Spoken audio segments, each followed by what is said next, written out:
All right. Well, hi, everybody. Thank you for joining the Coachability Assessment webinar. We're going to dig into all things coachability assessment to make sure that you have an understanding of what some of the factors mean, how they show up, and what it means for you. But before we dig in, I just want to briefly introduce myself, and then I'll turn it over to Darby.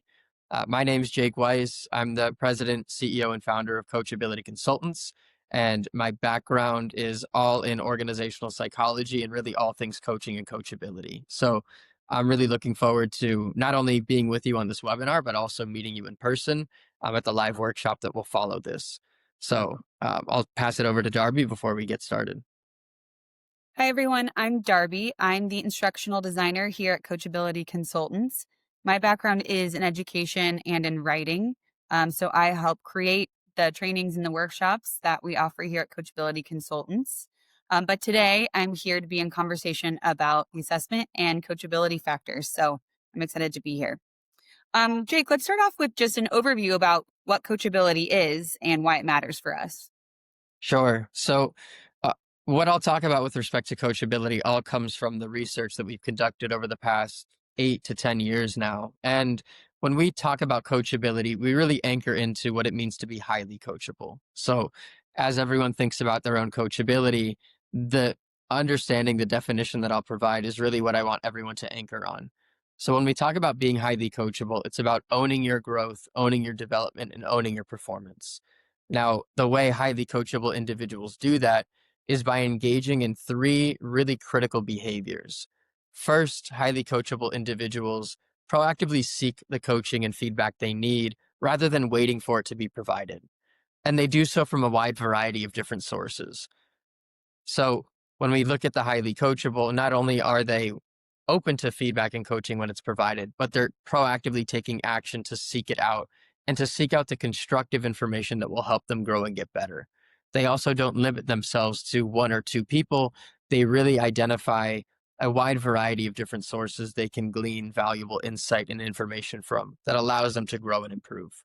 So the first core behavior around being highly coachable is proactively seeking the feedback and coaching you need, not waiting for it. The second key piece, which is really a bridge between seeking and the last behavior, is being open to the feedback and the coaching that comes in.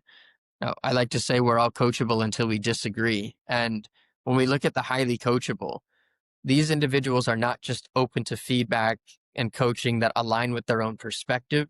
They're really open to information that might deviate from their current perspective, but that will provide great value for them. So often what we see is those who are a little bit lower in coachability might be more defensive. They might be more eager to discount the perspectives of others rather than really considering them before they then take action. So the highly coachable are open to feedback and coaching. Even if they might initially disagree with the message, they're willing to hear it and internalize it. Because if they don't hear it, they eliminate any possibility they can then act on it and use those insights to drive their growth and improvement. And the last core behavior is really taking action and applying the feedback and coaching you receive. Now, many of us within organizational settings receive a lot of feedback and coaching. We may not act on a lot of feedback and coaching. And if we're not putting it into action, we then can't capitalize on its benefit. So when we look at highly coachable individuals, they're proactive about seeking the feedback and coaching they need. They're open to the coaching and feedback that comes in, whether they've sought it or not. And they're open to it from a different array of sources, those that they may not even have a relationship with. They're still willing to hear and consider their insight. And then they ultimately take action. Once they deem that feedback and coaching useful for their goals, they put it into practice in a way that allows them to really drive their growth and drive improvement. So that's how we define coachability. That's really what it is. And in terms of why it's important, in today's environment, things are rapidly changing. So one, coachability provides individuals a means to make the changes necessary to perform in a new or in a dynamic environment. So through our research, we find that highly coachable individuals perform at 10% higher levels than their moderately coachable counterparts. So for yourself, if you think about what it would mean to perform at a 10% higher level, it can have a really big impact on you achieving your goals, your team achieving their goals, or your organization fulfilling its mission. So performance is one key aspect, especially during times of change. Um, and during those times of change, we find that highly coachable individuals are 28% more agile and adaptable than their less coachable counterparts. So we think of adaptability. Can you react well to change? Those who are highly coachable are also more agile. So they're not only better at reacting to change, they're better at anticipating and getting ahead of change before it occurs, which allows them to be more effective as the environment around them shifts and evolves. One of the last pieces for everyone in terms of the benefit of coachability, through our research, we find that those who are highly coachable are 30% more promotable. So not only do highly coachable individuals perform more effectively in their roles, but they also are developing a wider range of knowledge, skills, and abilities that prepare them for advanced roles. What we find in the research is that often as you move up the ranks within an organization and as you become more tenured and more experienced, our coachability can often decline. And as we move up within an organization, we often don't get as much feedback and coaching. So it's even more important for us to be proactive about seeking it out. So that promotability piece is a key outcome of those who are highly coachable because they're developing a skill set or they have the skill set necessary to capture the insight, the coaching they need, even at higher levels within the organization so they can continue improving and being more effective. So there are key benefits there. And then for leaders, what research shows is that in a study that looked at over 5,000 leaders, those who were highly coachable were deemed 20% more effective in their current role as leaders, which is a big number and really critical for leaders to consider. And the reason why leaders who are highly coachable are more effective is one, because they're more open to coaching and feedback from different sources, they can more effectively develop skills they need in their leadership role. But also, a testament of effective leadership is not just being a strong individual contributor, it's creating a strong team, building a strong environment where your team members can thrive. And highly coachable leaders create stronger environments around feedback and coaching that allow all of their team members to really elevate their performance, accelerate their growth, and achieve higher levels of results. So we find benefits around performance, agility, and promotability across the board of when individuals are operating at highly coachable levels.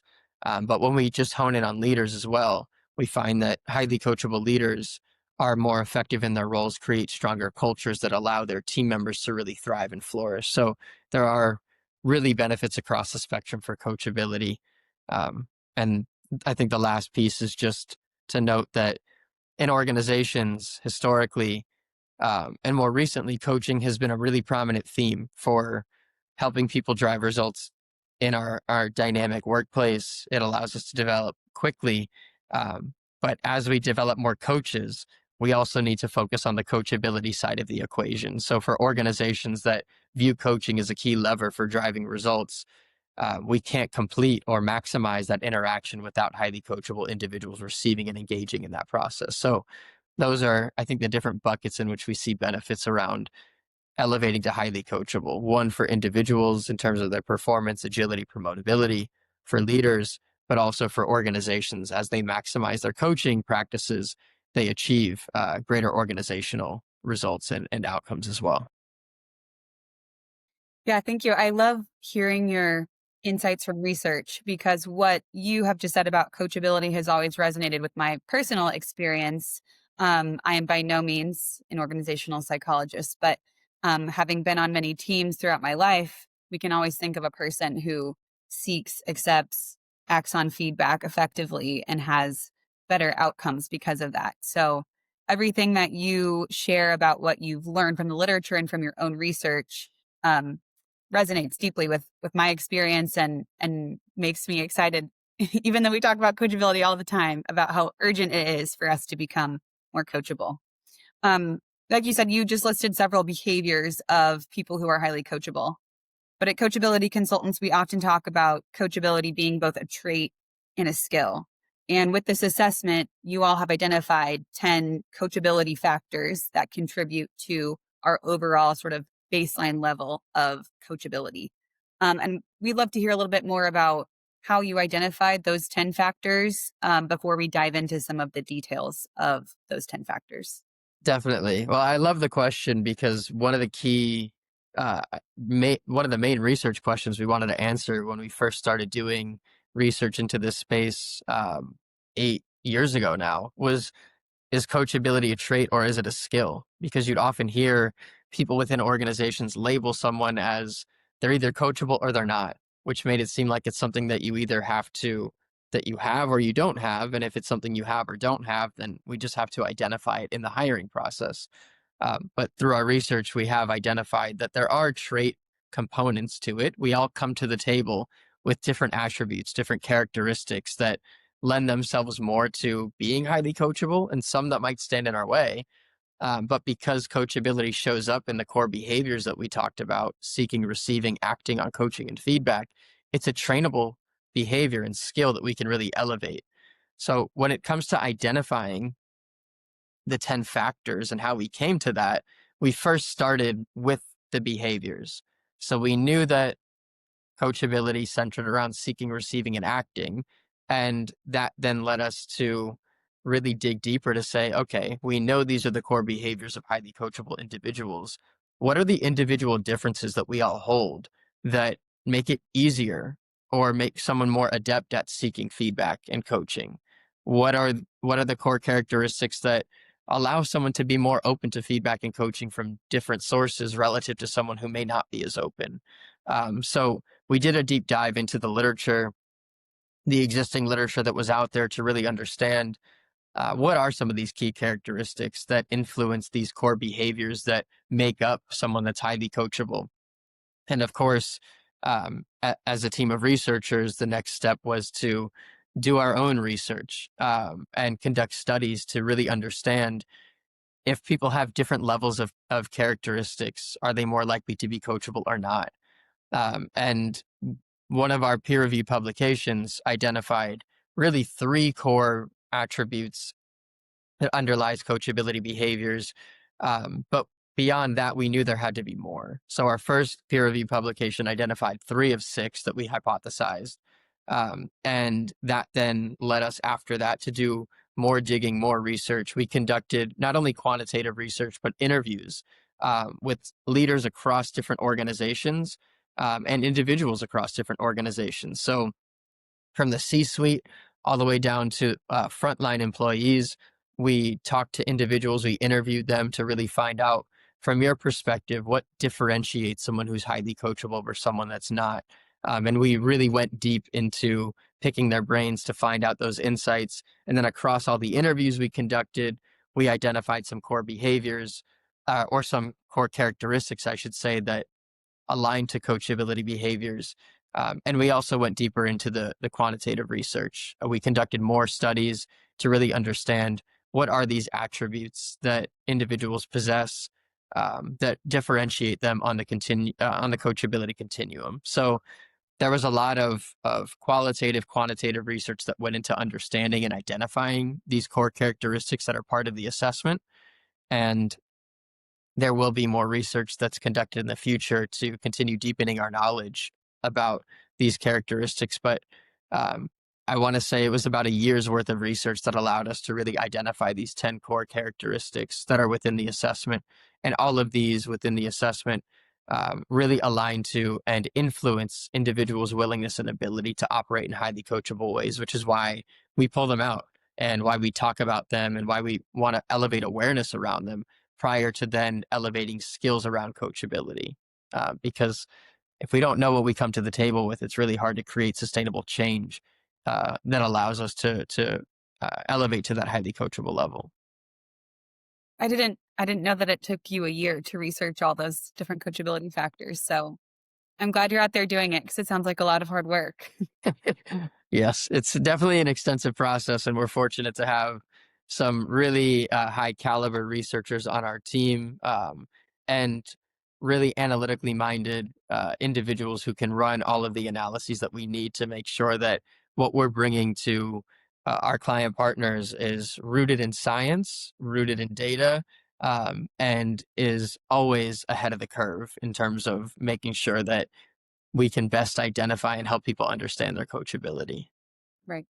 Well, speaking from my personal experience again, and the results of the assessment have stuck with me for months and months, and really elevated my own self awareness around my coachability. So it was a year well spent. Well, let's get a little bit deeper into humility because that is always kind of a hot button one in our workshops, and one that generates a lot of conversation. What is our definition of humility as it relates to this assessment? Yeah, so I'll dig into humility. And one thing I just want to note for everyone too, as you're thinking about your assessment results, you might be looking at them as we're talking about this. Um, yeah, I just want to give you three considerations for interpretation, especially before I get into humility, because this is always a factor that is a big topic of discussion. In the assessment, we say this all the time. You'll hear us say it again at the live workshop. There are no inherently good or bad scores, which is important for everyone to be mindful of. This assessment, the purpose is to raise awareness and to help each individual identify what their enablers are and where they might have some potential derailers. But there are no high, or there are no bad or good scores. And some of us score high in certain factors, and that could actually serve as a potential derailer for us. And we'll talk about that a little bit more. But an example I always share is around curiosity. We across the board, most people think it's very valuable to have a lot of curiosity. Yet, what we've seen for some folks that have really high curiosity is it could actually stand in their way of accomplishing tasks and getting things done because maybe it takes them down some rabbit holes, or maybe it deviates them from the course of action that they should be steadfast in taking. So, again, not necessarily good or bad scores, but we want everyone to interpret these with respect to your own context. Not all the factors hold the same dictionary definition as you'd see in Merriam-Webster, um, but they're all contextualized for the space of coaching and coachability. And that's why we'll describe these factors in depth as we go through the assessment. But the last piece that I just want to highlight is that whenever we take an assessment, our eyes often gravitate toward what's highest or what's lowest. We often make an assessment about what we view as valid versus what we don't deem as credible based on what we think about ourselves. And we're not here to tell you who you are. We're not here to tell you that these results are fact, and we want you to approach these with curiosity. And we encourage you, if there's something that you don't initially resonate with or don't initially agree with, do some investigating, do some digging, do some reflecting. Ask a peer, ask a colleague, ask someone at home what they see uh, around that specific factor for you. Maybe they see something differently than you do. So, again, we just ask that you approach these results with curiosity, do some digging, do some investigating if something doesn't resonate initially, and keep that sense of curiosity as we come into the live session as well. So, apologize for that deviation, but I just wanted to make sure that we called that out. Um, but back to humility, again, not the dictionary definition. When we talk about humility within the context of the coachability assessment, we really look at it on two levels. One, are individuals open to others as valuable sources of learning? So do you view others as valuable sources of information, of coaching, of learning? And when you're presented with new evidence, are you willing to shift your perspective? Or are you very rooted in what you believe, and no amount of evidence, no amount of external information is going to help you or enable you to shift your perspective? So within the assessment, and what that breaks down to, I've already mentioned expressed humility, but that is one facet of how we look at humility within the coachability assessment. And expressed humility is exactly what I just described. Are you open to other sources as learning opportunities? And do you tap into a wide variety of different sources? That's expressing humility, in doing so not just with one subset of people, but really bringing humility into the forefront by viewing a wide variety of others as valuable sources of learning. That's the expressed humility piece. The other piece is what we call intellectual humility. when I'm presented with new evidence, am I willing to shift my perspective? It's one thing to open up to different sources. It's another thing to take the information they're providing, consider it, and have a willingness to shift your own perspective or your own viewpoint as you integrate new evidence into your thinking. So, with respect to the coachability assessment, humility really boils down to that expressed and that intellectual piece. And that's what we look at, that's what we measure. And that's how we think about coachability with respect to this broader coachability construct. Super interesting. I also didn't know about the difference between intellectual and expressed. That probably definitely affected my expressed humility, probably affected my humility score. I'm more open to certain people usually and not others. So that's super interesting. That context is very helpful. I know growth mindset is also a foundational coachability factor. I feel like it's talked a lot about in various fields. I feel like I see a lot about it on LinkedIn, even. Can you tell us from the coachability feedback research how to look at growth mindset?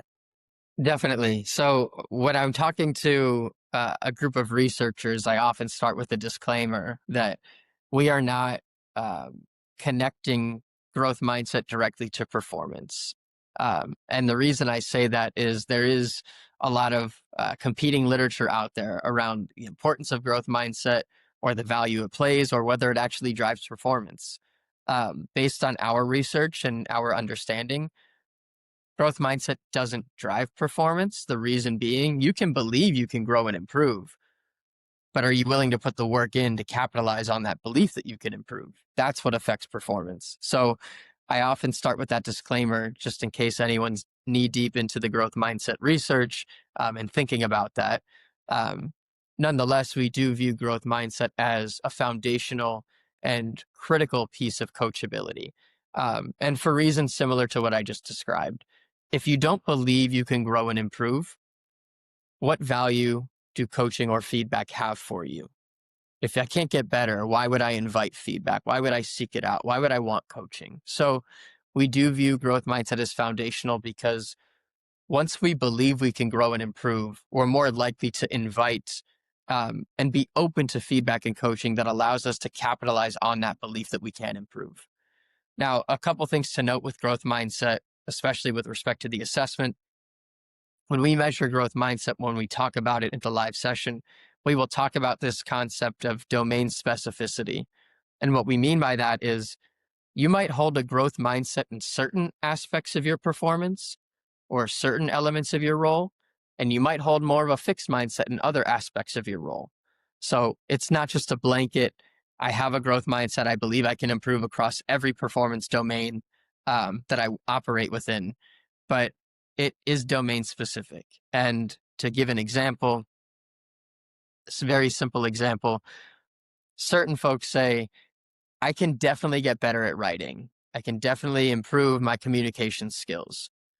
But when it comes to technology, I am who I am. I'm not going to get any better. So that's just an example of domain specificity. There are certain areas where I believe I can improve. And as a result, I'm more likely to invite coaching in those areas. The areas that I'm more fixed in, that I don't believe I can get better at, I'm less likely to invite coaching and feedback in those areas. So for that reason, growth mindset is foundational. And it's important to understand where we do hold a growth mindset and where we might hold a fixed mindset. Bringing awareness to that is important for one, helping us shift our mindsets from fixed to growth, but also it's helpful for us to identify where we can really capitalize on the benefits of the power of coaching and feedback. Mm. That's helpful because it's easy to think that we have a global growth mindset, but it's helpful to know there's nuance in whether we have a fixed mindset in a certain area or a growth mindset in another area. Another foundational coachability factor and another sort of hot button one is authenticity. Can you tell us a little bit more about how we define it, how it's defined in the literature, and what it means for us on this assessment? Sure. So authenticity is not about whether or not you're authentic or genuine as a human. It's not about whether you bring your full self to work or not. Authenticity within the context of the coachability assessment is really around what's our motivation? What's our intent when we're actively seeking feedback and coaching? Are we doing it for an authentic or for the most authentic reason? Or are we doing it for a different reason? Now, I will note that there are three main motives that underlie the authenticity factor in the assessment, which I'll describe. But before I do, I want to just highlight that we all employ these motives at different times for different reasons. None are inherently bad. The importance for us is to bring awareness to why am I seeking feedback and coaching when I'm actively looking for it. The three motives that we look at are what we call the ego motive, the image motive, and the informational, or in academic terms, the instrumental motive, which is one of the characteristics that came out in some of our earlier research. With the ego motive, when individuals seek from that perspective, they're typically looking for feedback and coaching that helps them feel good, and that lets them know they're on the right track. So they're looking for feedback or coaching that affirms or validates their ego or helps to boost their ego. So I'm sure we've all fallen victim to delivering a great presentation or doing something really well. And immediately following that performance episode, we seek out feedback and coaching, knowing we're going to hear good things. That's why we're seeking it out. We want someone to tell us that we did a good job. Not a bad reason for seeking feedback and coaching. At the same time, it doesn't give us any information that we can use to improve or get better. So the ego motive is one of the factors that underlies authenticity within the assessment, um, and that we all typically employ at different times. The second motive is the image motive. And what the image motive is when individuals are seeking coaching and feedback to convey a certain image about themselves or portray themselves in a certain light. So, for example, if we know our manager or our organization really values coaching as a critical element for improvement, we might actively seek out coaching and feedback because we want to portray the image that, hey, I'm driving my growth. I'm interested in getting better. I'm seeking it out. I want someone to see me doing that. Now, whether I want to or do hear any of the information and coaching they provide me is a different story. My intent when operating with the image motive is to convey the image that I'm open to coaching and feedback. And that's why I'm seeking it out. And the last motive that really aligns to authenticity most directly is the instrumental or the informational motive. And when individuals hold that motive, they really view feedback and coaching as a tool. It's an instrument that enables them to get better. So not only do they seek out positive, but they're actively seeking out the constructive information that helps them grow and get better. When people operate with that ego or image motive, they're typically seeking positive feedback because that's what allows them to fulfill that motivation of looking good or feeling good in front of others. When they operate with that informational or instrumental motive, which in the coachability assessment we call authenticity, they're not just seeking positive. They really want the constructive. They want the nuance that's going to help them grow and get better. But that might also be the information that's not always easy to hear, but that's what these individuals are seeking. So authenticity within the coachability assessment really aligns to that informational instrumental motive. But the other factors of ego and image motive are other elements that we measure within the assessment that allows us to really identify an authenticity score within the assessment. Interesting. So when we talk about authenticity, we're talking more about how you show up when you're looking for feedback or when you're asking for feedback, what your motive is in receiving it. Exactly. What's my motivation for seeking it out? That's what we look at with authenticity. Nice. And speaking of seeking things out, another factor is curiosity. Tell us a little bit more about how that shows up for us in a coaching and coachability context. Yeah, so within this context that we're talking about, curiosity and the way we define it, again, is not your typical curiosity. Um, are you interested in a wide variety of different topics? But the way that we look at curiosity is really around, am I willing to go above and beyond what might seem relevant at the moment and expand my learning beyond that? And to just put that into context for people within a coaching context, that will feed into whether or not we're willing to seek feedback and coaching proactively. If I'm curious about how I can get better, I'm more likely to step out of my comfort zone and seek insights from others. But it also really plays into receiving coaching and feedback. As I mentioned at the beginning, that I like to say that we're all coachable until we disagree. Those that are highly curious, when they disagree with some coaching or feedback, they're going to dig in deeper. They're going to ask more questions. They're going to try to learn more information. What does this feedback provider or coach see that's prompting them to give me this feedback? I want to understand more of what they're thinking. I'm going to ask more probing questions to really dig a bit further and learn a bit more about the feedback and coaching they're providing me, where it's coming from, why they see it might be valuable for me, how they think I might be able to put it into action. So that curiosity is a key piece, not general curiosity. A lot of people will score moderately within the curiosity factor on this assessment. And a question that we often get is, I'm a really curious person. Can you help me understand why I'm moderate here? And a big piece of it is, are you really curious about learning not only general or a wide variety of topics, but are you willing to learn more about how you can expand your knowledge, skills, and abilities? Are you willing to dig deeper and question, not to prove the feedback provider wrong, but question more about the feedback itself so you can learn how to apply it?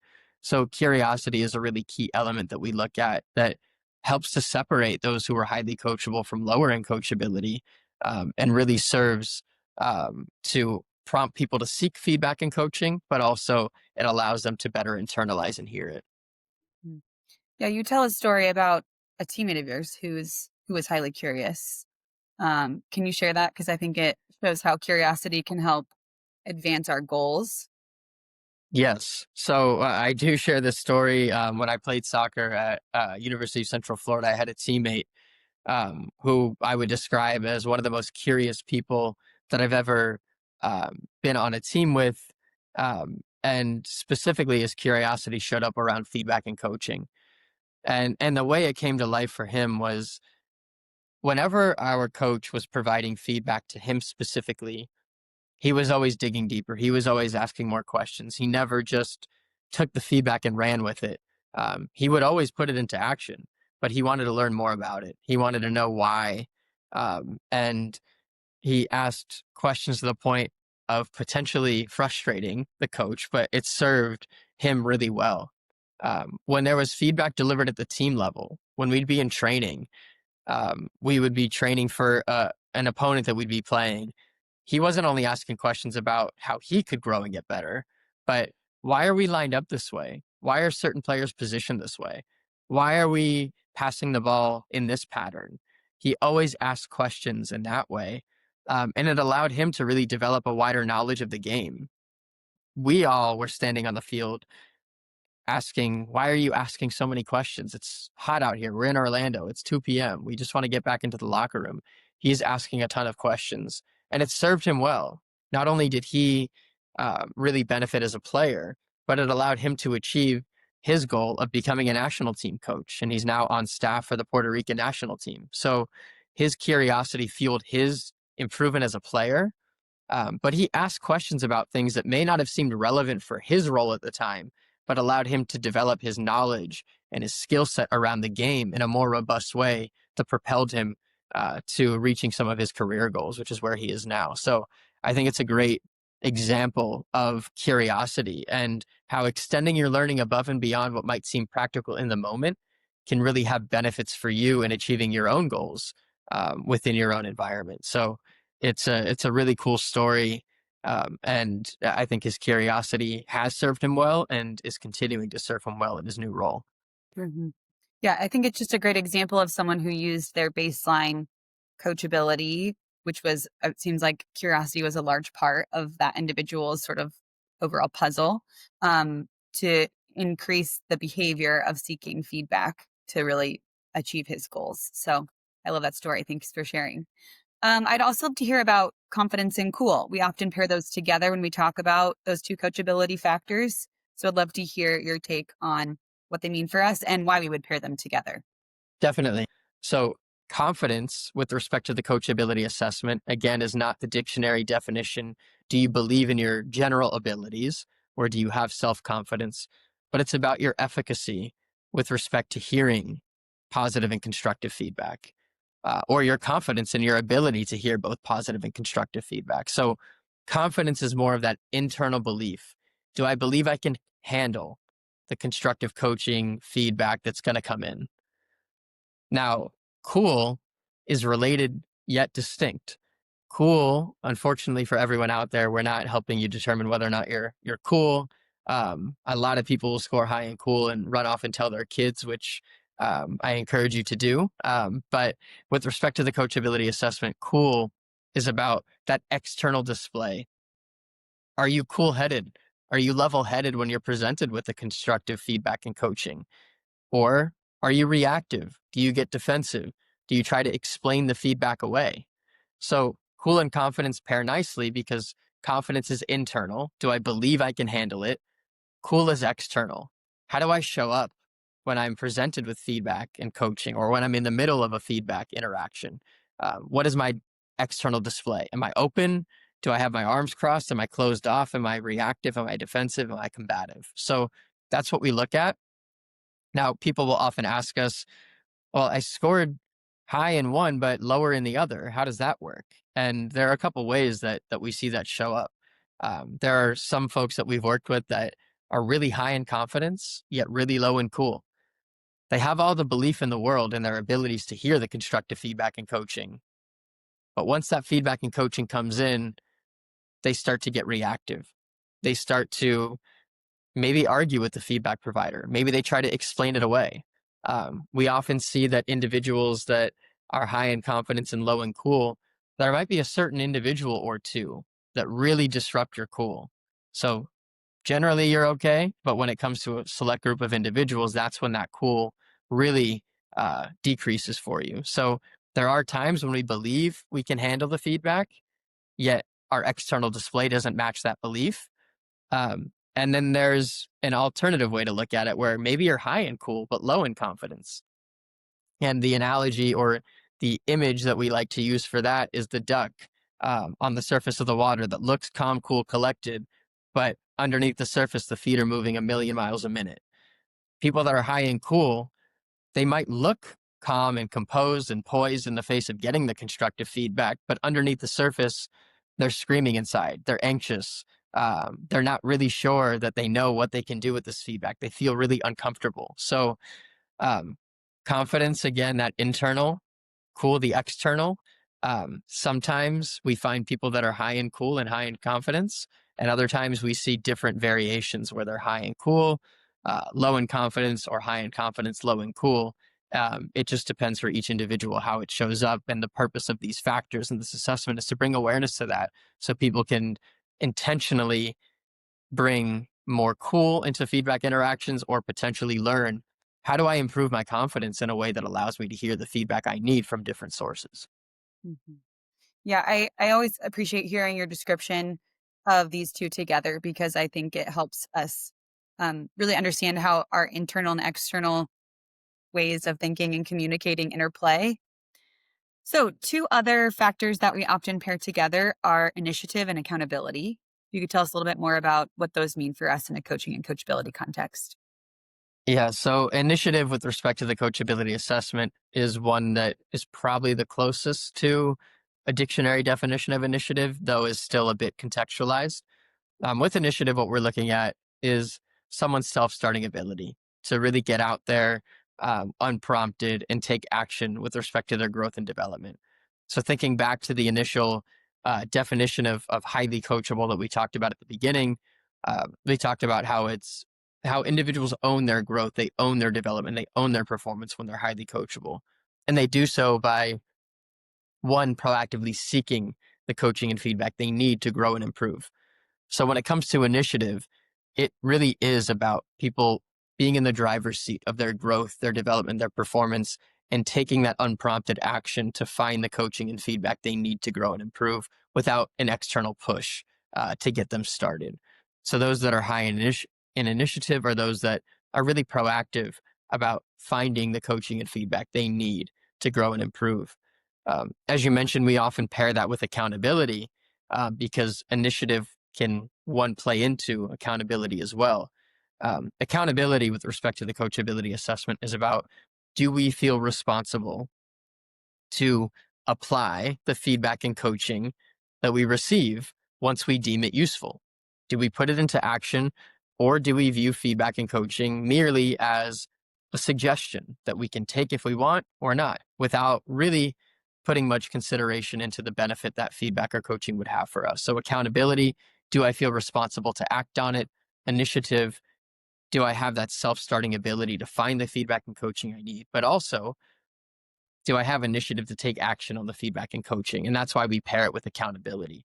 Those that are higher in initiative and higher in accountability are those that are more likely to actively seek the feedback and coaching from different sources they need. And they're also the most likely to take the initiative and use it to apply the feedback and coaching they've then received and deem useful, which allows them to really accelerate that growth and improve their results. So we often pair those together because they do play well. They do play nicely together, and they're also key for seeking and acting on coaching and feedback.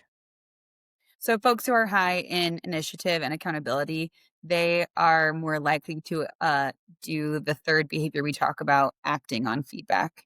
Like you said, starting, initiating action, and then accountability, following through on whatever they say they're going to do or hear that they should be doing.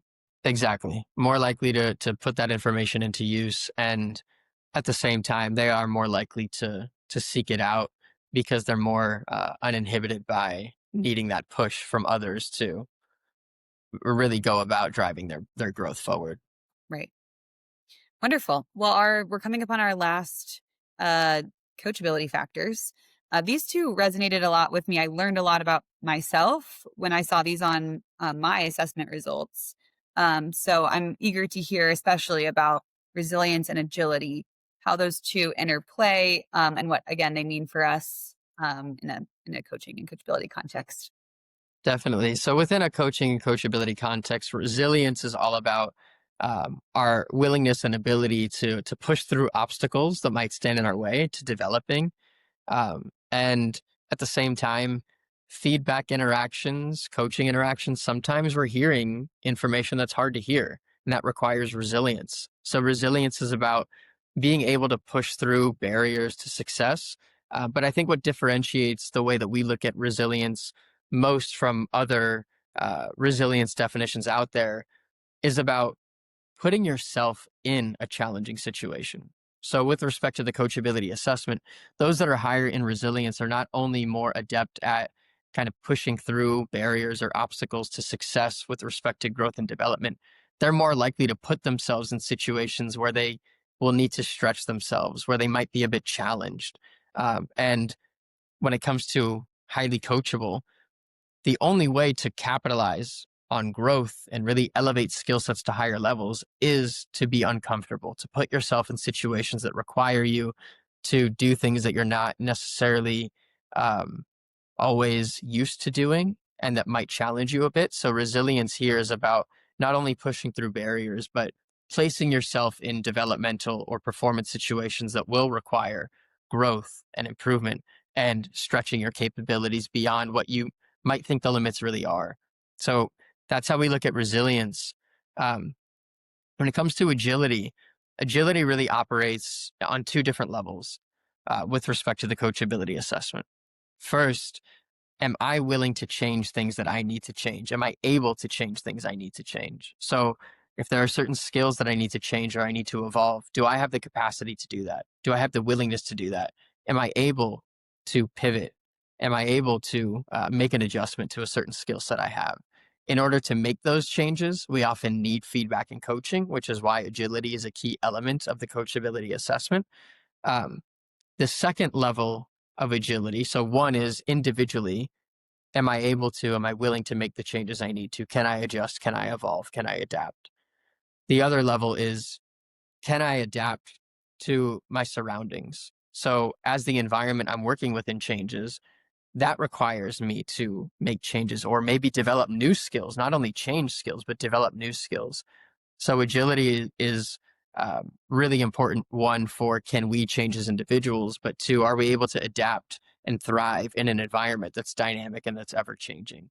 So resilience, more pushing through barriers, putting ourselves in challenging situations. Agility, Can I make the changes that I need to make, whether that's because I need to change certain skills to achieve a goal, or because the environment around me is changing and I need to adopt new skills to execute this new technology that we're rolling out. So those are the different ways that we look at agility and resilience. You asked about the interplay, and they often do work together. We often see people that are higher in resilience are also higher in agility, but similar to cool and confidence, we do see people that are high in resilience and low in agility, or high in agility and low in resilience. So, for example, if someone's high in resilience but low in agility, what we find is they often put themselves in challenging situations and stay the course too long, when a pivot might actually be the best course of action. So those are the people that are really steadfast in their mission, and they might have an action plan. They have their steps lined out, and they're going to take those steps regardless of what's going on. And they're going to keep trying and trying and trying to the point of no return. Um, because they're lower in agility, they're not willing to make a change, but they're high in resilience. They're going to push through, or they're going to try to push through. Alternatively, those that are high in agility and low in resilience might be those that when they face or run into any obstacle, any barrier, they're going to change course. They're going to pivot. They're going to try to find a different way to approach it. But maybe they didn't hang in too long, or long enough, I mean. So maybe if they just stayed the course, they would have pushed through the barrier. But they made changes very quickly. When anything went awry, they shifted. So we do see that they often hang together, but there are times when people are high in one and low in the other, and it's important to understand the implications that may have. If you're really high in resilience and low in agility, um, how can you go about making changes more effectively? What resources might you use? What indicators might you be aware of that signal, okay, you've tried, you've stuck with it, now we might need to make a pivot? So those are the two factors, and that's often how they relate or how they work together, depending on your standing on each of them. Yeah. Yeah, for me, these two factors illustrated how there's no such thing as good and bad scores, because I was one of the people who scored high in both resilience and agility. And at first I was like, oh my gosh, I'm winning resilience and agility. But I found the derailer information in my results really fascinating. There were aspects of high scores I hadn't considered before, that can actually, sometimes maybe harm my productivity, rather than aid it. For example, since I'm so resilient, sometimes I'll stick too long with a project, like you're saying, when maybe I should um, just drop it for a period of time. And I hadn't thought of either resilience or agility as ever like high levels being something that could potentially derail me. So, a good example of how the assessment can bring awareness to something we thought we already knew a lot about. Awesome. So, yeah. Yeah, no, I love the definitions there, and the examples are really powerful. Yes, very powerful. Well, that really wraps up the 10 factors. Anything else that you'd like to say about the assessment overall, how we can think about it, how we should interpret it? The last thing I'll just put in front of everyone to consider is, again, to do some investigating, do some digging, do some reflecting, think about the results.